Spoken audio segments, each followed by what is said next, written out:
Here I am, Simon. Okay. Can you see my slide? Yeah, it's visible, sir. Okay.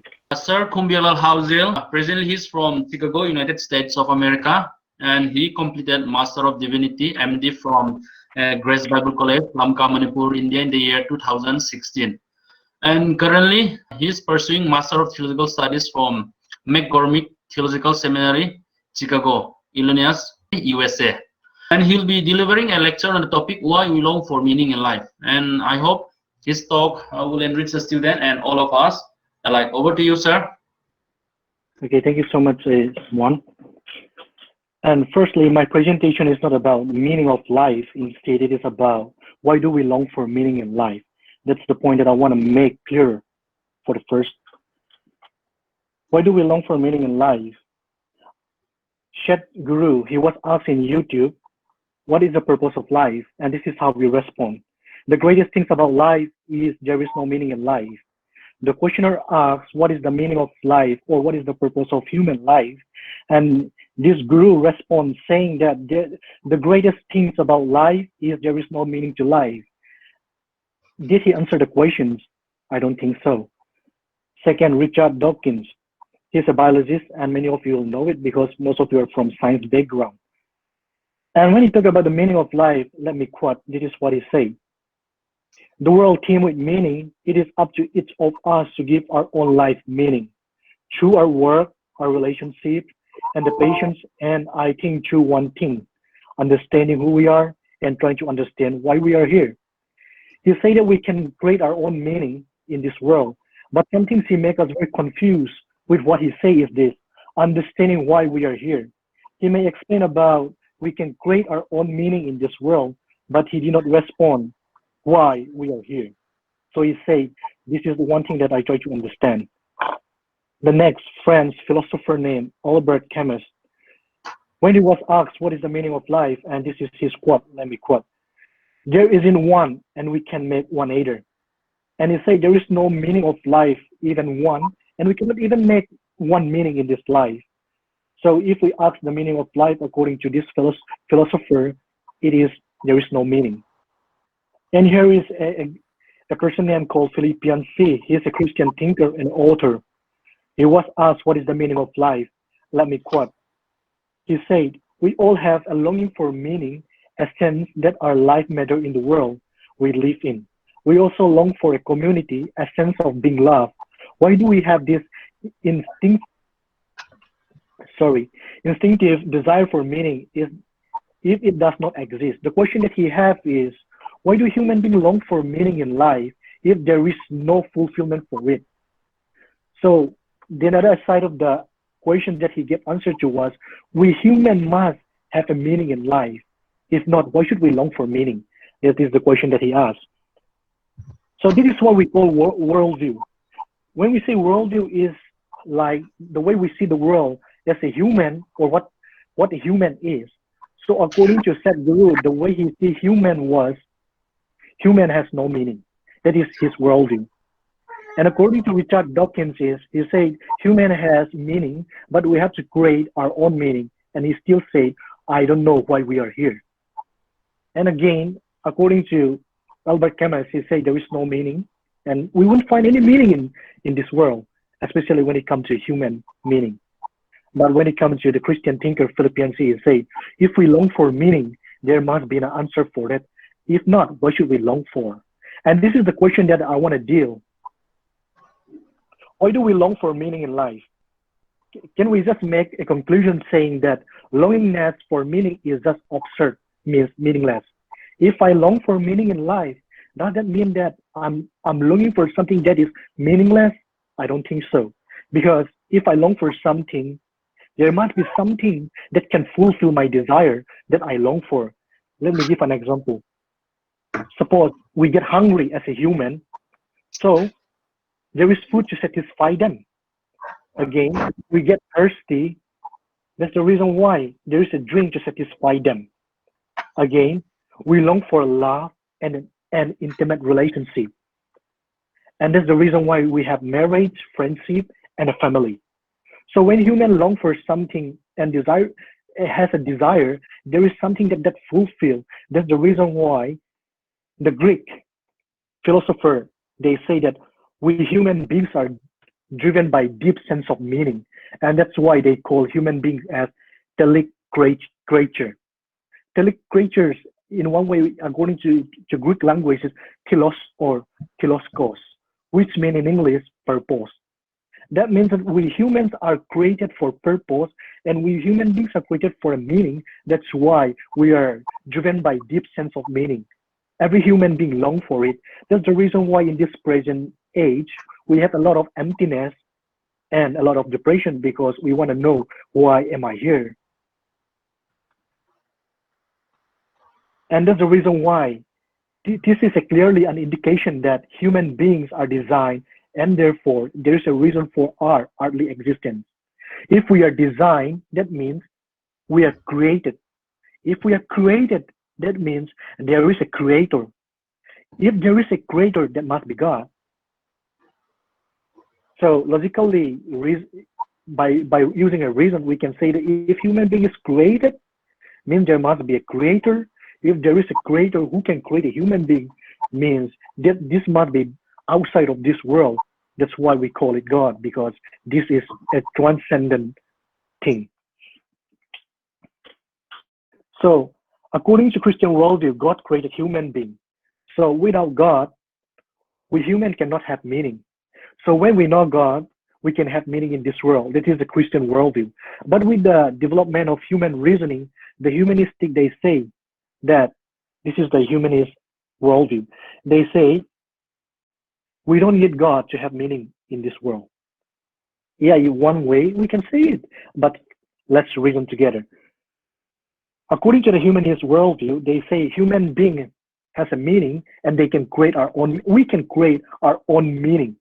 For example, they say, in devoting our life to better men of the world, let's make the world a better place. That's why we sing a lot of think about a song. Let's make a better place for you and for me. This is a kind of humanist idea. So again, the humanists say to reduction of unnecessary human suffering. That is a part of a human meaning. And they also say it was to live life nobly. So this is what we call what is meaning in life. But the one question that they cannot answer is, why should I live that way? The reason is, I may do all those things, but why should I do it? If people ask, the humanists may say, because this is good for me and for the other people. And the further question we can ask is, why do you think that is good for you and for me? What is the moral ground that you stand for that this is good? Let's give another example. Like if someone say that my meaning in life is, if they told us that they decided their purpose of their life was to watch Netflix all day, and we will have a question like, what? How can that be? This meaning is not worth living for. So the question is, no one agreed that meaning of life should be watching Netflix whole day. But how can I judge that if someone say that his purpose or her purpose in life is to watch Netflix all day? How can I judge from what moral ground should I judge that the meaning that he say that his meaning for life? That's the place where humanists fail. I mean, humanist ideas fail because they don't have a moral ground to stand for. But according to Christian worldview, God created human beings, and through God we have meaning. And with the meaning that we have, we live out in this world. And if people ask the question, why do you live like that? We can say that the why question can be answered through this. We can say, because I was designed for that. Now the moral issue is, if I live a good life, and if people ask me, why do you live a life like that? I can say, because God is good. God that I worship is perfect being. That perfect being created me in his image. That's what I have been living here in this earth for. So the moral reasoning go back to God, but for the humanist ideas, there is no moral ground to hold on to. So as I already stated in the beginning, my thesis is not about the meaning of life. What is the meaning of life? Instead, it is about why do we long for meaning? Why do we have this hunger for meaning in life? Because we are created by God. Every created thing has a reason for its creation. So without God, we don't have meaning. So when we are created, we long for the meaning because we are created. That's why I said we have been designed by a creator God for a meaning and purpose. And Tim Keller, he's a pastor at the same time, a philosopher. And this is his quote. If there is no God and we are just finite being, with no intrinsic value, and when we die and go into the everlasting nothingness, then why do we yearn for meaning and a sense for preeminence? Where does that desire come from? So my conclusion is we have this desire because we are created being, created by God. So that's why we long for meaning. And without God, we don't have that meaning. And this is the end of my presentation. I try to make it short because I want to enter if there is any question in Q&A. And thank you so much for listening. Okay. Thank you so much, sir. So one question from Han Moy Kongsai. So according to non-Christian, what is the meaning and how will they define it?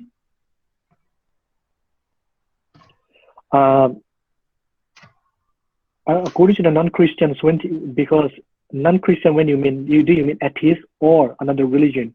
Can I ask that question back? Moy, is it atheist or another religious? Any other, according to her?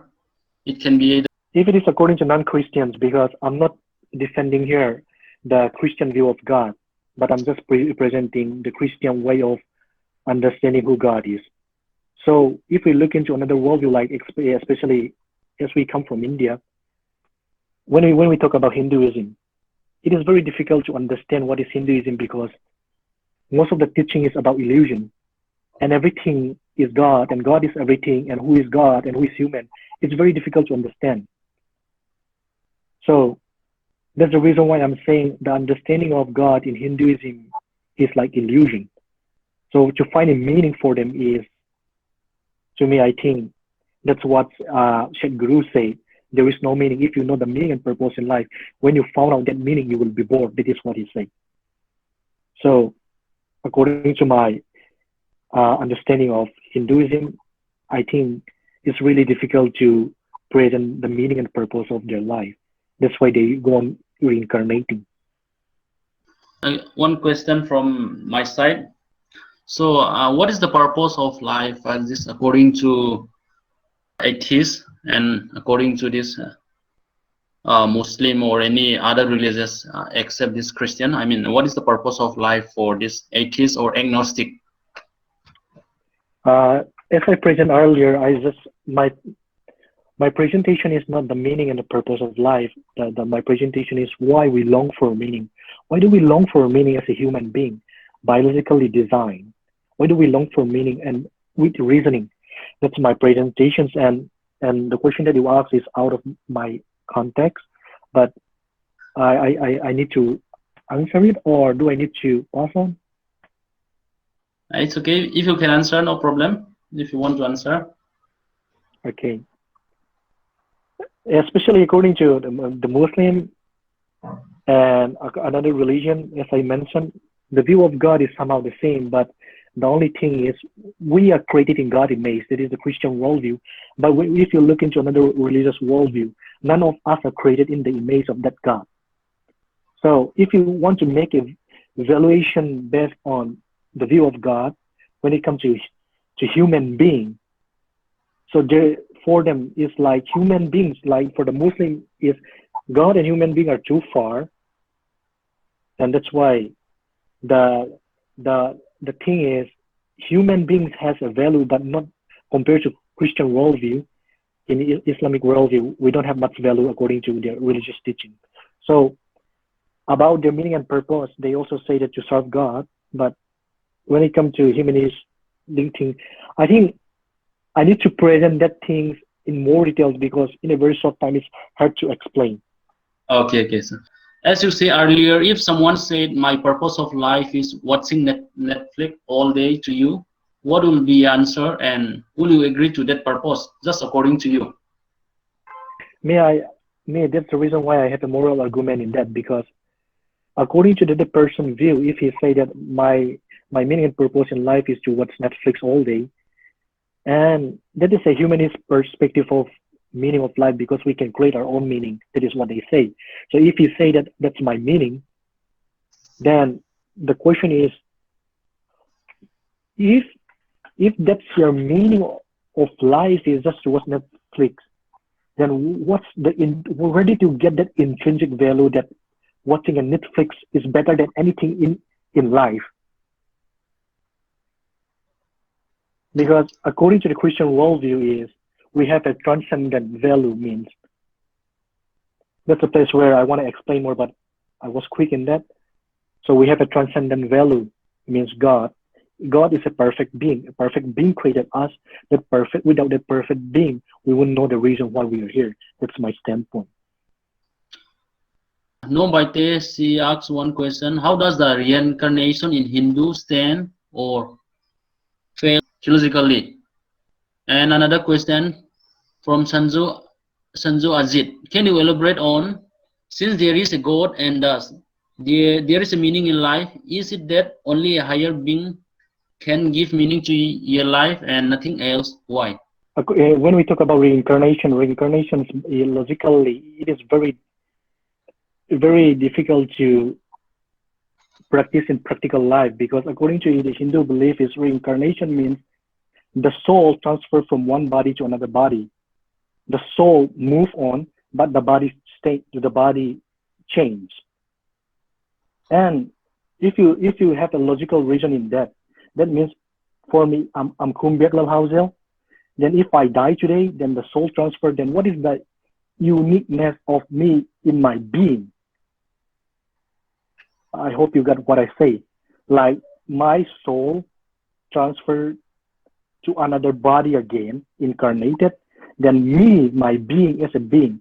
Because most of you are talking about, the presenter previously present about genetic. And what is the uniqueness of me as a being is gone the moment when I die. So, and the reason for reincarnation is to run away or to eliminate the sin. So the question that I can ask again is, who caused the first sin? And if I'm going to measure my good deeds and bad deeds all of my life, then where does this will end? It is just like taking a loan in the bank and paying, but you don't even know why you take the loan. So that's the reason why I say that a logical reasoning about reincarnation has a lot of fallacies in that. Sarman, what was the next question? The next question: since there is a God and thus there is a meaning in life, is it that only a higher being can give meaning to your life and nothing else may? If you can check the chat box, it will be written, sir. Just check in the chat box. Oh, I see.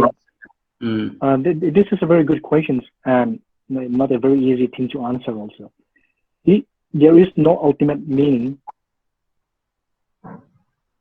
I suppose, but can there be different purpose for different person?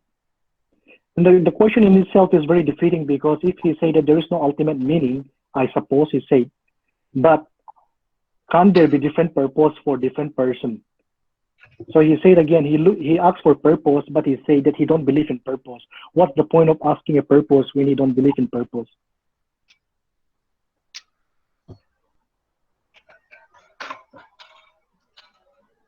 Because he said different persons, and that means for them. Yeah, different persons have a different meaning, but I'm saying the meaning is there, but according to different person, what we do will be different.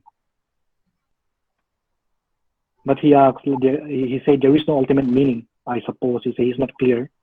But can there be different purpose for different person? It's like, the question is like, I don't believe in black cat exists. So will there be another black cat?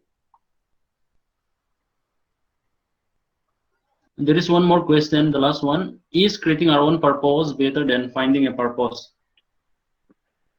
That's the atheism worldview, like saying I can create my own purpose. So if I say that I can create my own purpose, then if I say that, how do you know that that is the best purpose? Because you don't have a moral reasoning to point you. Like, let me give an example. I already mentioned a person saying watching on Netflix is my purpose. If somebody say that, how can that be a good reason? Because if someone, let's say your father or your mom, or you are a mom, and if your daughter or your son say that watching Netflix is my purpose, what will you say? You don't agree with it. But if your son say, how do you don't agree with me? That's the place where the problem lies, the why questions. Why do you know that that is not good for me? But according to Christian worldview is, we know that that is not good for us because there is a transcendent God who is perfect being. So we can, it is very easy to question, it is very easy to answer the what questions. And it is always difficult to answer the why when it comes to my purpose. So am I clear, or do I need to explain more? I think it will be enough. No, sir. Okay. Okay, sir. Thank you very much. Thanks for your presentation.